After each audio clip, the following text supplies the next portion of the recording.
Merci à l'intercession en protocole, la présidence d'équipe, que Dieu bénisse. Nous allons nous efforcer d'être prêts ce matin, surtout de donner l'essentiel. C'est vraiment un plaisir d'être à Douala encore. Ce matin, on aura un texte très long à lire.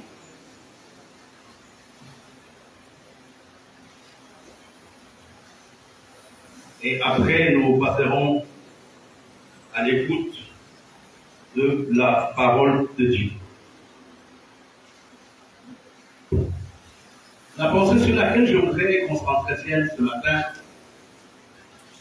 je l'ai intitulée « Nous ne savons que faire ». Alléluia. Amen. Alléluia. Amen. Vous êtes excité par rapport à la parole de Dieu. Nous ne savons que faire. Il y a des moments dans la vie où on est tellement combattu. On a tellement de problèmes et on dit à quelqu'un, je sais que faire. Il y a dans la vie des périodes où nous avons l'impression que le diable est plus puissant que Dieu.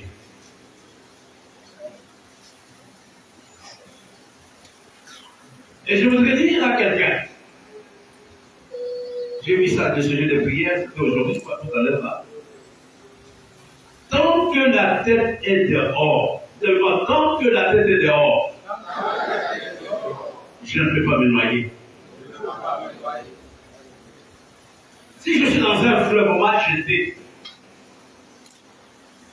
et il y a le courant d'eau, je veux me noyer si la tête est dans l'eau. Mais tant que la tête est dehors, je ne peux pas me noyer.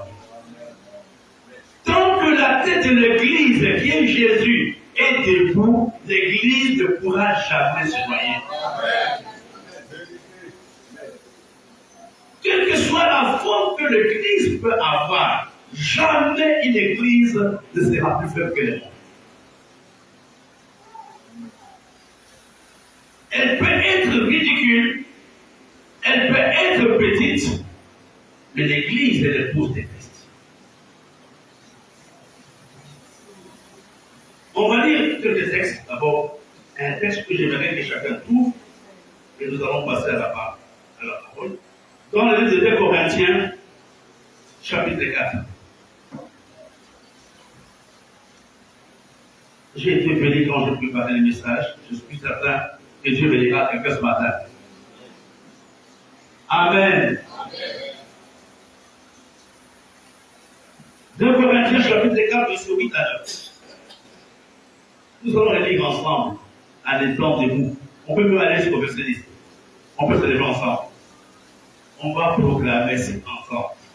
2 Corinthiens, chapitre 4, verset 8 jusqu'au verset 10. Tout ça, il va avoir la saveur de la parole de Dieu. 2 Corinthiens, chapitre 4, verset 8 à 10. À 2, nous lisons une fois et deux. De toute manière, mais non réduit à l'extrémité. Dans la détresse, mais non dans le désespoir. Persécuté, mais non abandonné. Abattu, mais non perdu. Pourtant, toujours avec nous dans notre corps, l'amour de Jésus, afin que la Jésus soit aussi manifesté dans notre corps. Et nous sommes pressés de toute manière, mais nous ne sommes pas réduits à l'extrémité. Alléluia. Je peux avoir des problèmes à gauche et à droite, dans mon ménage, dans mon ministère, mais je ne suis pas réduit à l'extrémité. Nous ne savons que faire. Allons dans le livre de 2 Corinthiens, chapitre 20, c'est notre texte de base de ce matin. 2 Corinthiens, 2 Chroniques, chapitre 20. C'est Rémi qui va m'aider s'il te plaît, si tu peux. 2 Chroniques, chapitre 20. Le texte est long, du verset 1 jusqu'au verset 18. Et puis on sautera, on ira les versets 27. Après cela, les fils de Moab, les fils d'Ammon, et avec eux les Maonites, marchèrent contre Josaphat pour la guerre. On vint en informer Josaphat en disant: une multitude nombreuse s'avance contre toi depuis l'autre côté de la mer, depuis la Syrie, et ils sont à Aksaton Tamar, qui est en Guédi. Dans sa frayeur, Josaphat se disposa à chercher l'Éternel, et il publia un jeûne pour tout Juda. Juda s'assembla pour invoquer l'Éternel, et l'on vint de toutes les villes de Juda pour chercher l'Éternel. Josaphat se présenta au milieu de l'assemblée de Juda et de Jérusalem, dans la maison de l'Éternel, devant le nouveau parvis. Et il dit: Éternel, Dieu de nos pères, n'es-tu pas Dieu dans les cieux? Et n'est-ce pas toi qui domines sur tous les royaumes des nations? N'est-ce pas toi qui as en main la force et la puissance, et à qui nul ne peut résister? N'est-ce pas toi, ô notre Dieu, qui as chassé les habitants de ce pays devant ton peuple Israël, et qui l'a donné pour toujours à la postérité d'Abraham qui t'aimait? Ils l'ont habité, et ils t'y ont bâti un sanctuaire pour ton nom, en disant: s'il nous survient quelque calamité, l'épée, le jugement, la peste ou la famine, nous nous présenterons devant cette maison et devant toi, car ton nom est dans cette maison. Nous crierons à toi du sein de notre détresse, et tu exauceras, et tu sauveras. Maintenant voici, les fils d'Ammon et de Moab, et ceux de la montagne de Séir, chez lesquels tu n'as pas permis à Israël d'entrer quand il venait du pays d'Égypte, car il s'est détourné d'eux et ne les a pas détruits. Les voici qui nous récompensent en venant nous chasser de ton héritage, dont tu nous as mis en possession. Ô notre Dieu, n'exerceras-tu pas tes jugements sur eux, car nous sommes sans force devant cette multitude nombreuse qui s'avance contre nous, et nous ne savons que faire. Mais nos yeux sont sur toi. Tout Judas se tenait de vrai. C'est là où nous avons trouvé les textes. Nos yeux sont sur toi, et nous ne savons que faire. C'est là où nous avons tiré les titres de notre message. Ça, c'est bon contenu. Tout Judas se tenait debout devant l'Éternel, avec leurs petits-enfants, leurs femmes et leurs fils. Alors l'Esprit de l'Éternel saisit au milieu de l'assemblée Jacaziel, fils de Zacharie, fils de Benaja, fils de Jéhiel, fils de Mattania, Lévite, donc les fils d'Asaph. Et Jacaziel dit: soyez attentifs, tous Judas et habitants de Jérusalem, et toi, roi Josaphat. Ainsi vous parle l'Éternel: ne craignez point et ne vous effrayez point devant cette multitude nombreuse, car ce ne sera pas vous qui combattrez, ce sera Dieu. Demain, descendez contre eux, ils vont monter par la colline de Tis, et vous les trouverez à l'extrémité de la vallée, en face du désert de Jéruel. Vous n'aurez point à combattre en cette affaire. Présentez-vous, tenez-vous là, et vous verrez la différence, la délivrance que l'Éternel vous accordera. Juda et Jérusalem, ne craignez point et ne vous effrayez point. Demain, sortez à leur rencontre et l'Éternel sera avec vous. Josaphat s'inclina, le visage contre terre, et tout Juda et les habitants de Jérusalem tombèrent devant l'Éternel pour se prosterner en sa présence. Verset 27 pour terminer. Verset 27. Tous les hommes de Juda et de Jérusalem, ayant à leur tête Josaphat, partirent joyeux pour retourner à Jérusalem, car l'Éternel les avait remplis de joie en les délivrant de leurs ennemis. Amen. Amen. Quel texte extraordinaire, merci pasteur pour la parole. Nous ne savons que faire. Ça, c'est le message de ce matin. C'est un message d'actualité. Ce message me concerne et il me concerne. Avant de passer à la proclamation de la parole de Dieu proprement dite, je vais refaire une parenthèse, pas une grande parenthèse, mais une petite introduction. Ce message s'adresse à 5 catégories de personnes. Ce message ne s'adresse pas à chacun de vous. Non. Ce message s'adresse à cette catégorie de personnes. La première chose, ce message s'adresse aux gens qui prient avec leur cœur et non avec leur tête.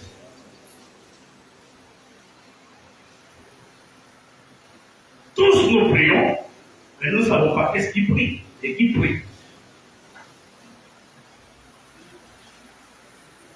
Et la deuxième catégorie à laquelle ce message s'adresse, ce sont les hommes et les femmes qui sont vrais et honnêtes dans la présence de Dieu. Ils sont vrais et honnêtes. Je n'ai pas dit qu'ils n'ont pas péché, mais ils sont vrais et honnêtes dans la présence de Dieu. La troisième catégorie à laquelle ce message s'adresse, ce sont les hommes et les femmes qui reconnaissent, qui n'ont pas honte de reconnaître leurs limites.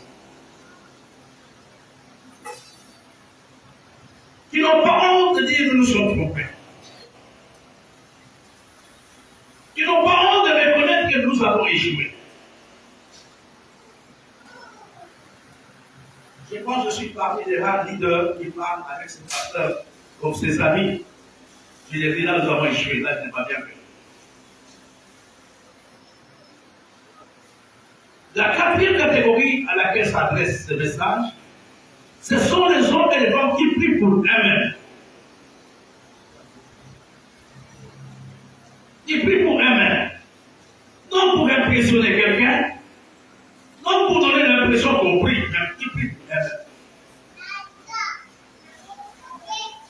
Et la dernière catégorie à laquelle ce message s'adresse, ce sont des hommes et des femmes qui disent il n'y a que le miracle qui peut changer ma situation. Alléluia. Il n'y a que le miracle seul qui peut changer ma situation. Et vous comprenez, ce matin, nous nous adressons aux hommes et aux femmes qui veulent voir la main de Dieu. Ils s'attendent de Dieu. Ils s'attendent à Dieu. Ils attendent que quelque chose peut arriver. Comme nous l'avons vu dans le livre de Corinthiens. Il y a des situations qui te disent humainement parlant, il n'y a que Dieu. Je me rappelle l'année passée, le pasteur le savait, certains d'entre vous, on ne peut pas dire comment on a pu payer le loyer l'année passée. Personne ne peut dire exactement, avec des termes précis, comment ça s'est passé. Mais il n'y avait que Dieu seul qui pouvait faire ça. Alléluia. Alléluia. Amen. Le nom Josaphat a trois significations. Josaphat signifie Dieu est juge.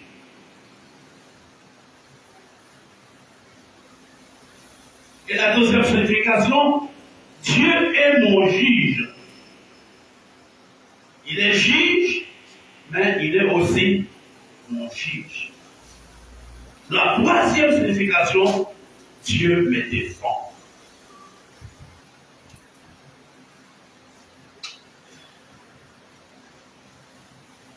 Je ne sais pas si vous comprenez le texte que le pasteur Rémi nous a dit, nous a donné tout à l'heure. Josaphat c'était pendant le chute d'Israël. Il était le roi du royaume du Sud. Il a vécu à la même période que Achab. Achab était dans le royaume du Nord. Et quand vous regardez dans la Bible, Josaphat a régné 25 ans sur Israël. Je suis là, 25 ans, c'est beau. Mais, les commentaires de la Bible nous disent qu'il a régné 28 ans. Pourquoi? Parce que son père qui s'appelait Asa n'a pas dirigé le royaume pendant 3 ans de maladie. C'est la raison pour laquelle les gens ne se mettent pas d'accord si le nombre d'années de la royauté de Josaphat. Il y en a qui parlent de 28 ans, d'autres disent 25 ans. Mais il y a une chose qui caractérisait Josaphat, et tout le monde le reconnaissait. Josaphat était un stratège. C'était un homme, comme beaucoup d'entre vous, vous le passez pour vous, de son intelligence, comme je l'ai dit, des Ben, des Clarisse. C'était un homme intelligent, stratège et diplomate. Les gens disaient aussi qu'il avait la capacité de réconcilier les gens. Les gens disent aussi qu'il avait un service de renseignement, un service secret très développé de son temps. Alléluia. Amen. Quand vous lisez dans la parole de Dieu, 3 choses avaient caractérisé la royauté de Josaphat. 3 choses. La première chose, c'était l'attachement à Dieu.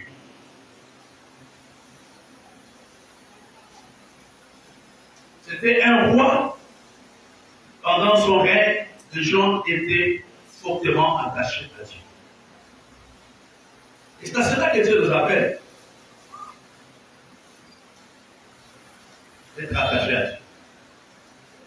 Et la deuxième chose qui avait caractérisé la royauté de Josaphat, c'était un homme qui recherchait les intérêts de Dieu. Il mettait l'accent sur les intérêts de Dieu. Il ne mettait pas l'accent sur son propre confort.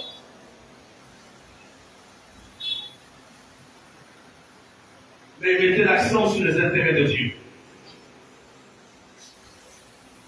Et la troisième chose qui a caractérisé la royauté de Josaphat, c'était le courage de prendre position par rapport à Dieu. Vous savez, j'ai des problèmes avec certaines personnes, dans la vie en général. Il y a des gens qui sont toujours neufs.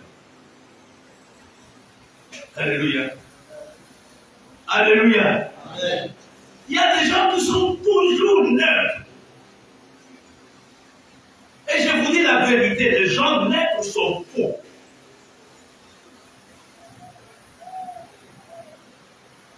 Florence est en train d'encourager. On ne peut pas être dans une position où on est ça, on n'est pas ça. Les neutres sont faux. Les neutres sont de lâches. Mais lui avait le courage de défendre les intérêts de Dieu, de prendre une position pour Dieu. La Sainte Fédé, 2 Corinthiens chapitre 17, verset 3. 2 Corinthiens chapitre 17, verset 3. L'Éternel fut avec Josaphat, parce qu'il marcha dans les premières voies de David, son père, et qu'il ne rechercha point les Baals. Termine avec le verset 16. Et à ses côtés, Amasia, fils de Zikri, qui s'était volontairement consacré à l'Éternel avec 200 000 vaillants hommes. Et si nous voyons aussi une autre chose qui avait caractérisé la vie de Josaphat, il avait une armée de plus ou moins 1 300 000 personnes, mais la coalition qu'il avait attaquée avait 3 millions de personnes. Donc il n'y avait pas match.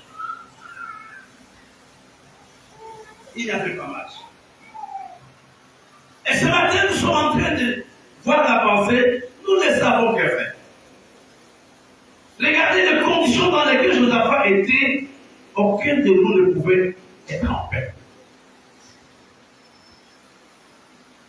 Dans quelles conditions le roi Josaphat fait la prière de 2 Corinthiens chapitre 20? J'ai noté 3 éléments importants. Le contexte dans lequel il prie. Le premier contexte, ou la première raison pour laquelle le roi prie, il a été attaqué par surprise. Il ne s'attendait pas à une telle attaque. Lui qui était stratège, lui qui était organisé, il a été attaqué sans qu'il s'y attende. Dans la vie, il y a des problèmes qui nous arrivent sans qu'on s'y prépare. C'est pas vrai? Il y a des problèmes malgré la grâce de Dieu, malgré l'onction que Dieu a. Il il y a des problèmes qui te tombent sur la tête sans t'y attendre. Mais parce que comment ça s'est passé? Comme certains ont posé la question. Je ne peux pas savoir. Josaphat avait un royaume, un service de renseignement très développé. Mais ici, on l'attaque à l'improviste sans être informé et sans se préparer. Et non seulement il est attaqué à l'improviste, il est attaqué par une coalition beaucoup plus grande, supérieure en militaire, en nombre, par rapport à l'armée que lui avait. Je vais dire à quelqu'un, ne te culpabilise pas. Je dis, mais pourquoi est-ce qu'on n'a pas été vigilant? Mon frère, Josaphat était un homme stratège, mais il n'a pas su qu'on allait l'attaquer. On ne prévoit pas toujours toutes les cas de figure de situation. On ne peut pas savoir d'où viendra le problème. On ne peut pas savoir par qui le désordre va venir. On ne peut pas savoir. Mais il a été attaqué à l'improviste. Il ne s'y attendait pas. Dans quel contexte Josaphat fait la prière? C'était dans un contexte de panique. Il a paniqué. Paniquer n'est pas une mauvaise chose. Mais il ne faut pas rester dans la panique, il faut être saisi. C'est la raison pour laquelle Josaphat fait la prière dans un contexte de peur. Il avait peur.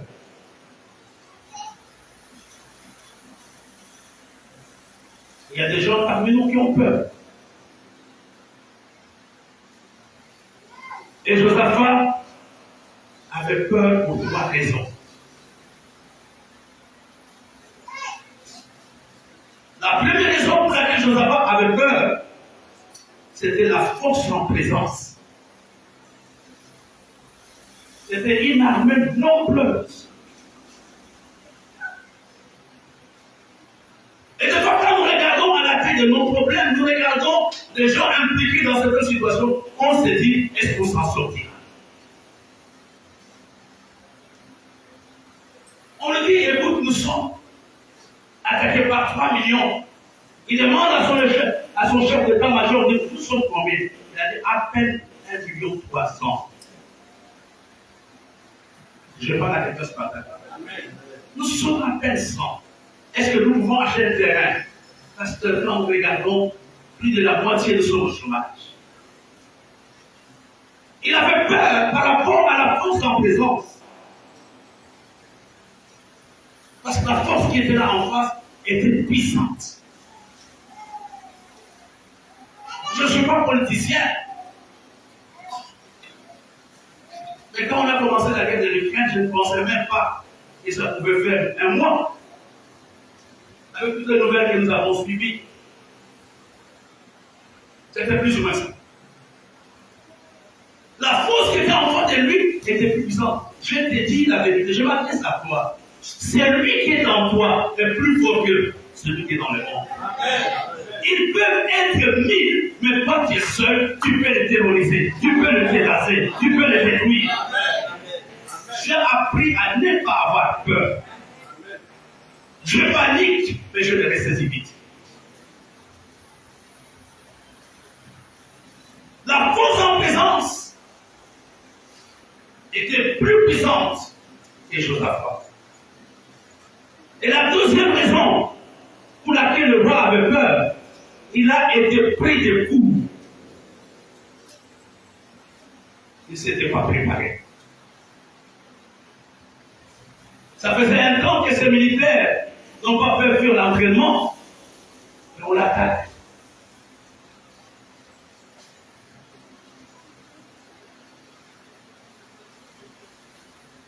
Ce n'étaient pas des gens qui étaient habitués à se battre, on l'attaque. Et c'est souvent ça dans le ministère.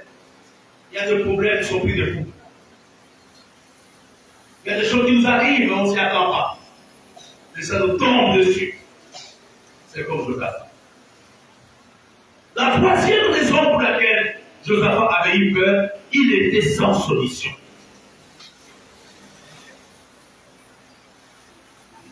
Alléluia. Il était sans solution.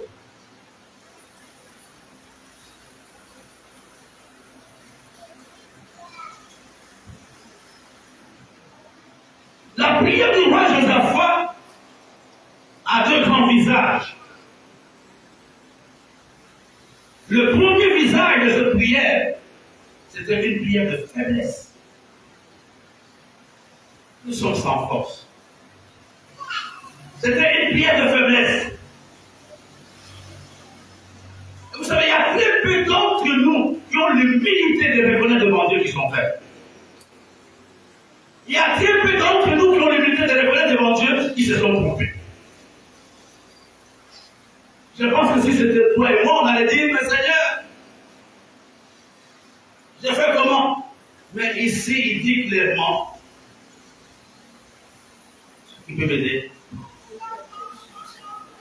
Hein? Oh Dieu, le Seigneur. Nous sommes ensemble, verset 12. Oh Dieu, n'exerceras-tu pas de jugement, car nous sommes sans force devant cette multitude nombreuse. Il était réaliste. Il n'a pas caché sa situation à Dieu. Le gros problème que tu as, tu veux camoufler ta situation devant Dieu. Tu veux justifier ta situation devant Dieu. Il dit, nous sommes sans force.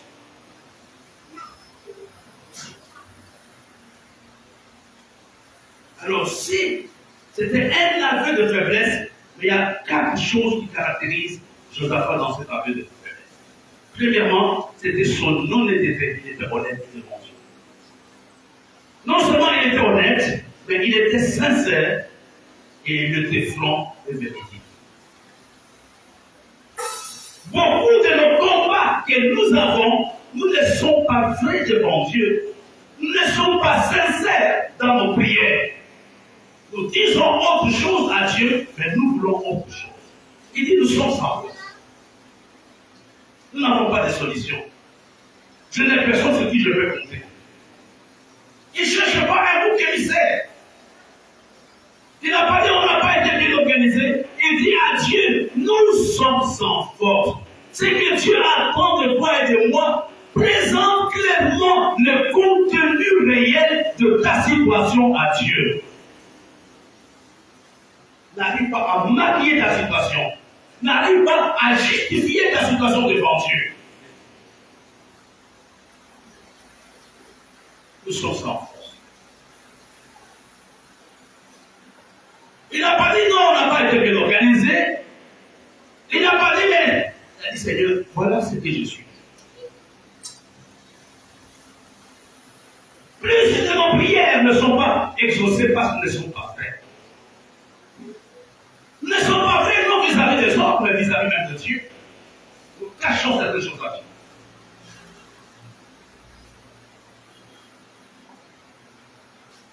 Ce matin, je disais, je m'adresse aux gens qui veulent que Dieu intervienne dans leur vie. Ne dis pas non, c'est le défilé de mode. Non, si je veux être mon fils, je vais être. Et dans la plupart des cas, nous voulons raisonner Dieu. Nous voulons amener Dieu à nous comprendre. Nous voulons amener Dieu à marcher sur notre route. Josaphat était un homme qui était vrai, honnête, sincère dans la prière. Beaucoup ne sont pas vrais dans la prière.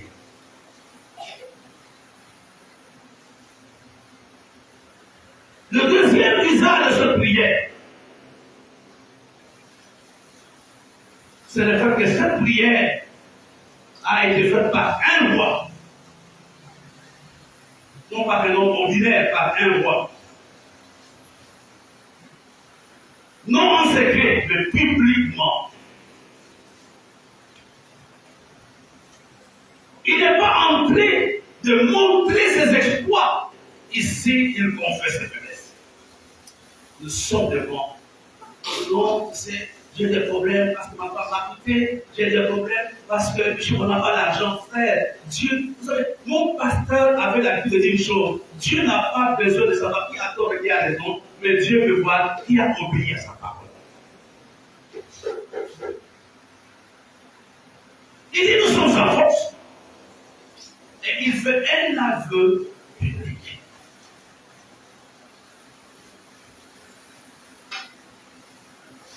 Il y a plus de temps que nous, même dans notre repentance.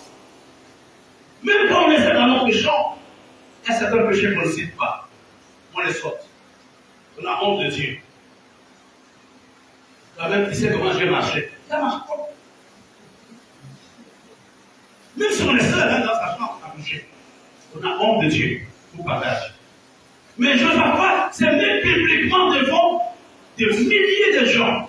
Il a dit, nous sommes sans père. Il n'a pas honte de voir comment les gens vont réagir. Il n'a pas honte de voir comment les gens vont le qualifier. Il avait pris position pour Dieu. Prendre position n'est pas facile.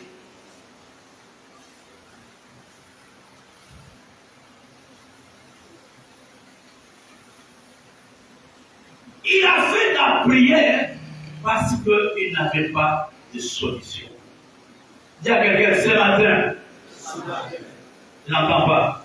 Ce matin, encore, ce matin, tu n'as pas de solution. n'a pas de solution. Mais lui, il a une solution. Il y a une solution. Nous n'avons pas de solution, Florence, mais Dieu a une solution. Nous ne savons pas faire devant cette situation. Mon frère, dors en paix, il y a une solution. Il y a une solution, je te dis la vérité. Et je m'adresse à vous. Peu importe le type de bataille qui se trouve devant toi, peu importe les choses par lesquelles le Christ peut passer, je vais dire à quelqu'un, il y a une solution. Parce que tu sais, sinon ça sera comme ça sera catastrophique. Frère, l'église n'a pas été fabriquée par un homme. La tête de l'église n'est pas encore dans l'eau. Elle est hors de la terre. L'église ne peut pas se noyer. Je dis à quelqu'un, l'église ne peut pas se noyer. Elle peut passer par des tribulations, mais jamais elle ne peut se noyer. Jamais elle ne peut se noyer.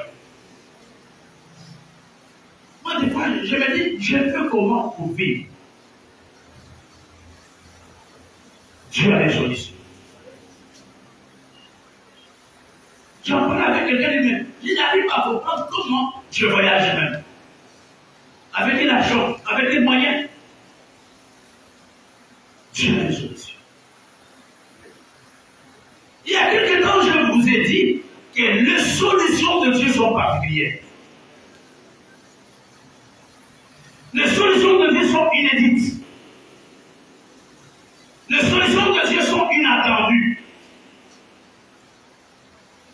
Les solutions de Dieu sont troublantes. Mais il faut s'attendre à la solution de Dieu dans ta situation. Pendant que le roi pleurait, ah j'aime ça.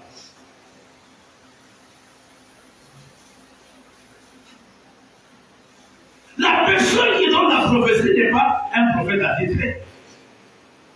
Parce qu'il dit, aide-moi dans le verset 14, verset 14. 13 à 14. Tout Judas se tenait debout devant l'Éternel, avec leurs petits-enfants, leurs femmes et leurs fils. D'abord, passez à l'Éternel.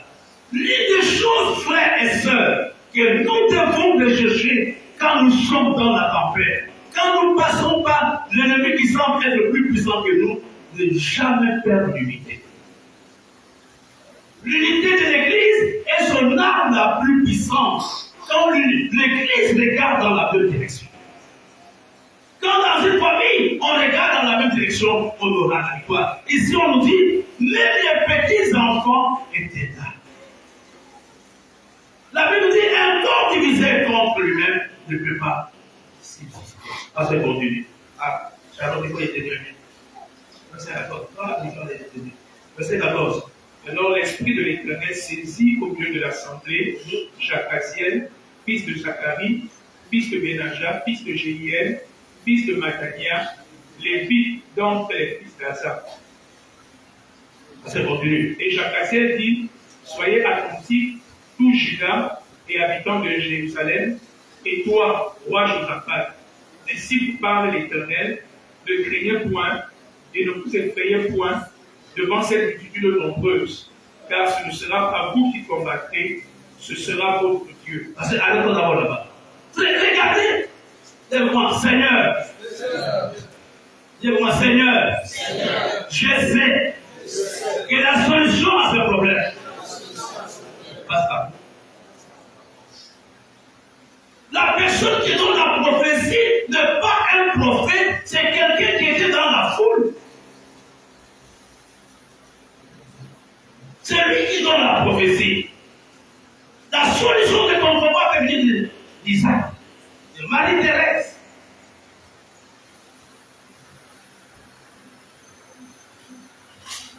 Souvent quand on a des problèmes, écoutez, la solution n'est pas venue de Josaphat. Est-ce que Josaphat avait proposé quelque chose?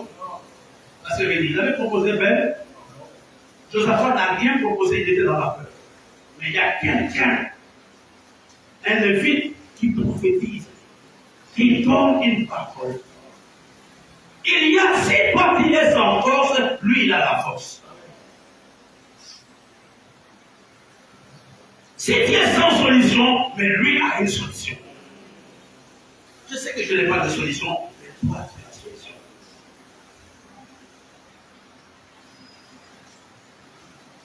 Un homme ordinaire, la seule chose que cet homme avait, c'est l'Esprit de Dieu. L'Esprit de Dieu l'a saisi et il a commencé à parler.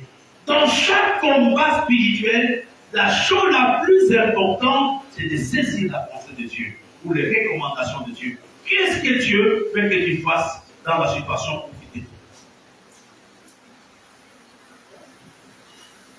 Cet homme, il dit à Josaphat, ainsi parle l'Éternel, ne craignez point et ne vous effrayez point devant cette multitude nombreuse. Car ce ne sera pas vous qui combattrez, mais c'est Dieu. Je veux ce matin qu'ils disent à Dieu, devant cette multitude nombreuse, qu'est-ce que tu veux que l'Église fasse? On n'a pas toujours de solution pour faire. Il y a des moments où je ne sais même pas quoi dire. Je ne sais même pas quoi faire. Parce que je suis sans force. Dans cette hésitation, dans cette panique, Dieu a touché un homme à qui il a donné sa parole pour parler à Joseph. C'est la prière de ce matin. Seigneur, parle-moi ce matin. Dans ce combat, dans ce chemin. D'ailleurs, je vous informe, nous aurons ce que j'ai appelé la semaine de nuit et jour de solution. Ça sera la semaine du 7 au 13 novembre. La nuit, la semaine de jour et de nuit de solution. Nous commencerons mercredi, samedi, dimanche. Et je dirigerai personnellement la semaine. On va préparer des affiches au carré.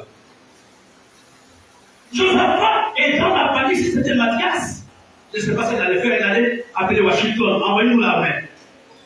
Il ne pouvait pas appeler Washington parce que les aéroports étaient déjà contrôlés.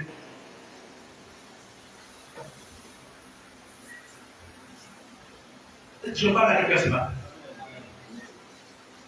Mon frère, ton problème semble compliqué. Je sais, humainement parlant, tu n'as pas de solution. Il y a 5 mois, tu n'as pas payé ton loyer. Mais qu'est-ce que Dieu dit?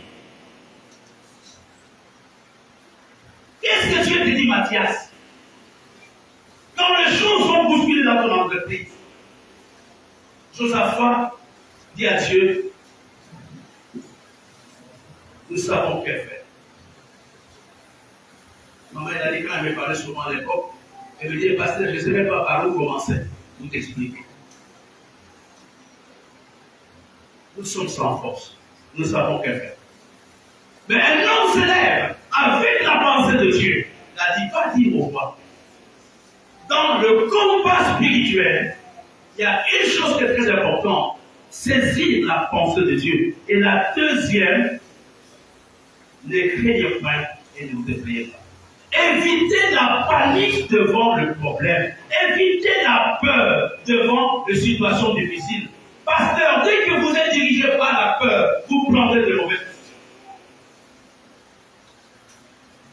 Ici, dit au roi, ne craignez point et ne vous effrayez pas. Dis-moi, aujourd'hui, je prends la décision de maudire la peur et la panique dans ma vie. Quand les problèmes arrivent, vous savez, il y a quelques temps, il y a 1 an exactement, j'étais à Libreville, c'était pendant la période de Covid. On m'appelle, on me dit, le docteur Charles est dans la réanimation. Il est aux soins intensifs. J'ai commencé déjà à voir comment annoncer la mort. Sa fille, elle a la foi de son père. Il me dit, Bro de Maui, il faut prier pour papa. Ça ne va pas. Il est dans la salle de réanimation. Et on était en train de manger vers 23h, le mec de Régo et le mec Josué. Je vois quelqu'un qui, c'est la première fois qu'il m'appelle à mode vidéo.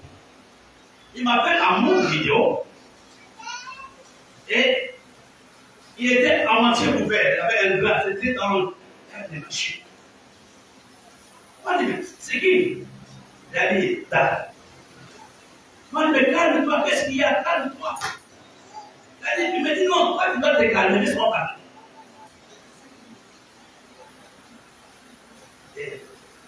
J'ai pris mon téléphone, j'ai dit aux autres, venez pas. Le docteur Chassété, il a enlevé le bonbon d'oxygène, il a enlevé ça. Torse nu, il était seulement ouvert la partie du bassin, mais tout le reste, il était sans chemise, sans rien.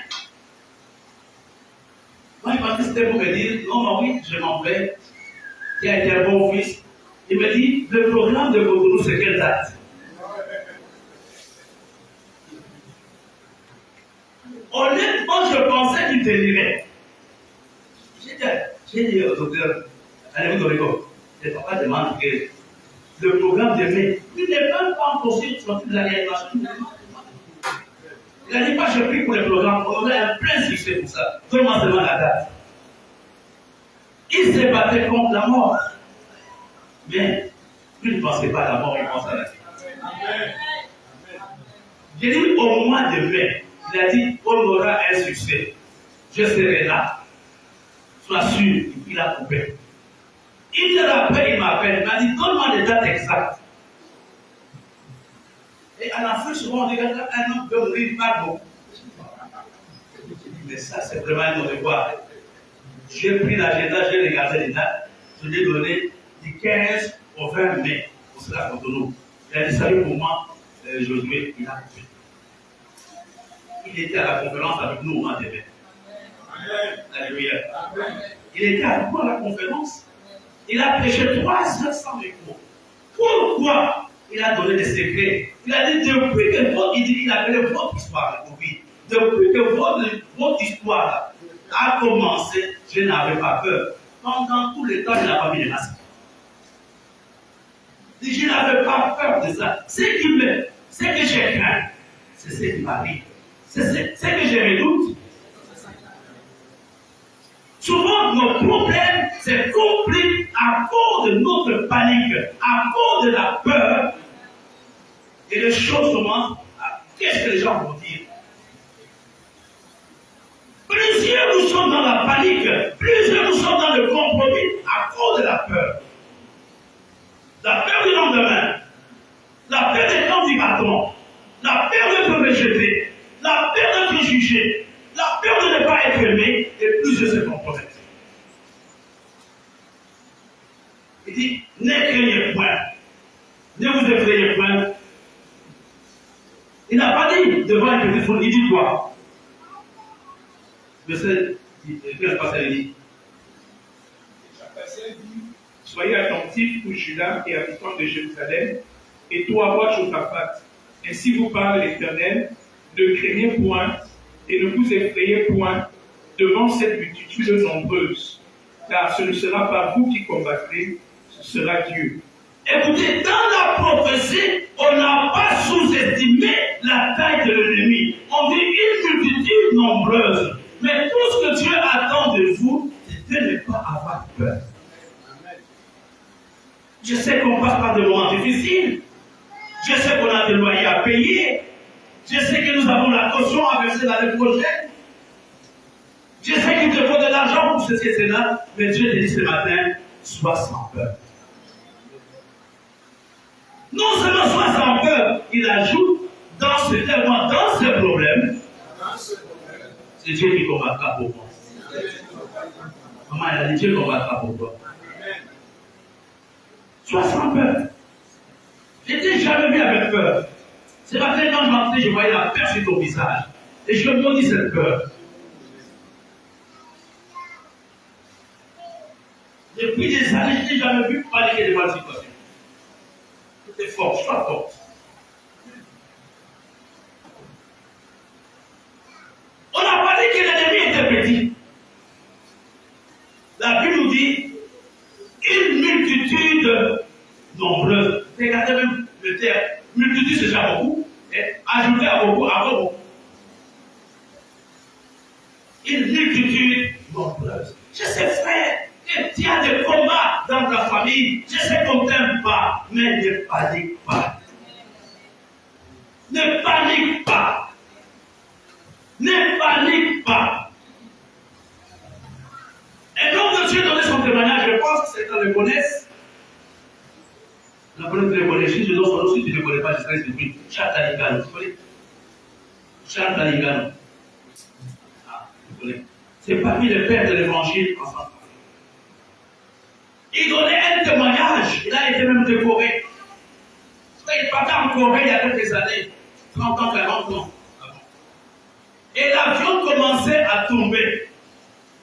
C'était les 7 passagers qui chantaient les louanges à l'Éternel pour Marie. Les gens disaient, comme on filet.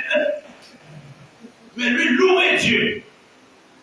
Et depuis l'autre, quand il a maîtrisé l'appareil, il dit, la seule chose qui m'a aidé pour que l'avion ne tombe pas, c'était le chant du monsieur. La compagnie lui a donné peut-être 5 ou 6 ans où il devait voyager à bord de cette compagnie sans payer le billet. Je dis à quelqu'un, je maudis la peur en toi. La peur devant cette situation, n'aie pas peur. Si ce n'est pas paralysé, si ce n'est pas aveugle, on ne va pas te rejeter. Je dis, sois sans peur. Si ce n'est pas opéré, sois sans peur. Amen. Pasteur, moi, j'avais peur. Mais de quoi?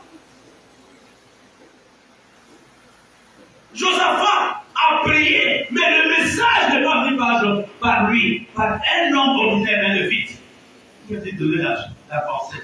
Une autre chose, dans le combat spirituel, ne néglige pas les conseils des autres. Tu ne peux pas savoir par qui Dieu te parlera.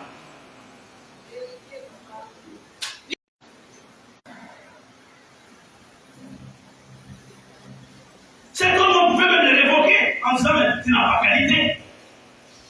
Tu veux parler au roi par exemple vite. Mais on l'a laissé écouter. On l'a laissé plutôt parler. Il a parlé. Ce matin, je parle à quelqu'un qui est venu avec beaucoup d'appréhension dans son cœur, qui est venu avec beaucoup de peur, avec beaucoup de crainte, en disant comment ça va se passer. Je m'adresse à toi, la solution viendra de Dieu. Tu n'as pas de solution. Tu n'as pas de solution. Le rocher n'a pas de solution. La huile n'a pas de solution. Mais le Jéhovah que nous prêchons a une solution pour ton problème. Le Dieu que nous prêchons a une solution. A une solution.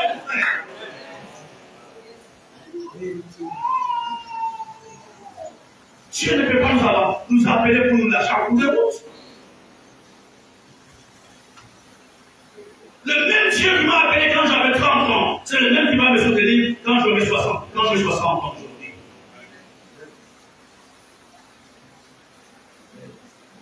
Pour un jour, on panique. Passez Émoi 2:16. Demain, descendez contre eux à Rébala. Une autre chose qui est très importante, dans le combat spirituel, soyez des hommes d'action.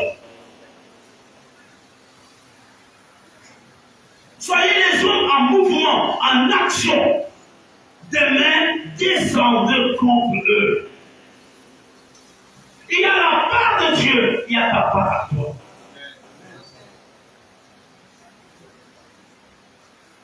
Tu ne peux pas dire, je reste à la maison, tout va s'arranger.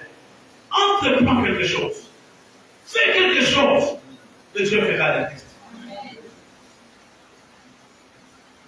Demain, passerez loin conduire. Demain, descendez contre eux. Ils vont monter par la colline de Tite et vous les trouverez à l'extrémité de la vallée, en face du désert de Jéruel. Continuez. Vous n'aurez point à combattre en cette affaire. Présentez-vous, tenez-vous là, et vous verrez la délivrance que l'Éternel vous accordera. Amen. Vous verrez la délivrance que l'Éternel vous accordera. Il va vous l'accorder quand? Quand vous êtes dans l'action. Il faut qu'on soit nombreux. Il faut qu'on soit organisé. Non, même avec 10 personnes, tu peux faire une action. Je vais dire Dieu pour la réunion des jeunes. Vous allez voir, la délivrance n'attend pas de millions pour aider l'église. N'attends pas avoir 100 000 pour payer ta dîme. Présente-toi devant Dieu avec le moyen que tu as. Présente-toi devant Dieu avec le moyen que tu as. Le reste, Dieu il le fera. Il dit, vous verrez la délivrance que l'Éternel vous accordera. Tu as une alliance avec Dieu, mon frère. Tu es menacé. Ton corps te menace. Les gens autour de toi te menacent. Mais le Dieu que tu sers est au courant de ta situation. Il sait que les gens qui sont en face de toi sont plus nombreux que la petite armée que tu as. Ce sont des millionnaires. C'est un témoignage qui est réel et vrai. L'histoire de Barthélemy. Il avait affaire à un homme très riche de cette nation. Quand il est venu me voir, il dit, mais qu'est-ce qu'il a dit? Il a dit, il va donner des millions pour que je donne mon terrain. Moi, je m'accepte. Il a dit, non, mon bishop, je ne le fais pas. On va finir par les traiter. Si c'est vraiment le Dieu qui t'a appelé, il prend toi ça. Si c'est le même Dieu qui vous sert. Tu ne peux pas prendre la place de Dieu pour l'église. Et connaissez qui convient à la communauté. Nous nous présentons devant Dieu ce matin. Nous sommes sans force. Nous sommes sans solution. Mais lui, il a la solution. La semaine 17 au 13, le jour et la nuit de solution. 3 jours durant, on priera. Le mercredi, le jeudi, le vendredi, on va terminer. Mais là, nous allons prier par rapport à un ennemi précis. Alléluia. Ce matin, on a attaqué l'ennemi, mais il attaque un autre ennemi. Vous voulez que je vous en parle? Vous voulez que je vous en parle? Le deuxième ennemi, vous le connaissez? Non. L'argent. L'argent est l'adversaire de l'église. L'argent n'aime pas l'église. Tu ne peux pas faire l'argent. Tu ne peux pas posséder l'argent si tu ne le fais pas. C'est la raison pour laquelle les gens du monde versent des sommes pour avoir l'argent. L'argent n'est pas un objet neutre. L'argent est une entité spirituelle. La même chose que Dieu fait l'argent, en fait. Alléluia. Dieu donne l'assurance, l'argent donne l'assurance. Dieu donne la joie, l'argent donne la joie.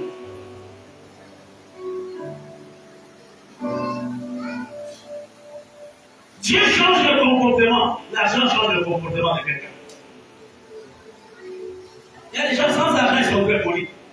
Mais il faut qu'il ait seulement 100 000. Il ne va pas dire, le pasteur il va dire, il dit, avec son père, c'était à Kobaout. Mais quand moi je donne l'argent, on m'appelle pas oui. On m'appelle Tati. C'est incliné. Et pendant les 3 jours, nous combattons par rapport à l'argent. l'argent ne doit pas nous dépasser. Nous devons les posséder. Si tous les gens pleurent, on n'a pas d'argent, qui peut me donner 1000 francs? Bishop, si j'ai dit ma situation, ce n'est pas normal. Nous croyons au salut, nous croyons au miracle. Pourquoi on ne peut pas avoir l'argent? Alléluia. Mais pendant la nuit et les jours de sans solution, nous parlerons de tout cela. Ce matin, je veux qu'on s'élève devant le Seigneur. Je veux vraiment vous inviter à vous tenir devant Dieu. En ce jour des rachats. Dis Seigneur, regarde, mes ennemis sont nombreux, mais mes yeux sont fixés sur toi. La mort est devant moi, j'ai de gros problèmes, j'ai des combats, j'ai des difficultés, mais mes yeux sont fixés sur toi. Je ne peux même pas contrôler mon avenir, mon lendemain. Je ne sais pas comment ça va se passer, mais papa, je te fais confiance. Je te confie mon lendemain. Je te confie ma famille, mon ministère, mes enfants, mon mari, ma femme, mon ministère. Les ennemis sont nombreux sans nom, mais c'est ma tête que les confie. Au nom de Jésus. Et chacun présente ses nombreux ennemis à Dieu. Il faut que tu sois dans la joie parce que Dieu est sur le point de te délivrer. Passez moi, 2 Chroniques chapitre 20, verset 27, le dernier verset là. Suivons la lecture et nous allons prier. Tous les hommes de Juda et de Jérusalem, ayant à leur tête Josaphat, partirent joyeux pour retourner à Jérusalem, car l'Éternel les avait remplis de joie en les délivrant de leurs ennemis. Nous allons prier ce matin par rapport à cette pensée. Seigneur, remplis-nous, remplis cette église de joie, remplis nos maisons de joie et délivre-nous de tous nos ennemis. Au nom de Jésus, prions ensemble. Prie pour toi-même. Prie pour toi-même ce matin. Que Dieu libère la joie dans nos maisons. Faisons de passer la vie de proclamer cette parole.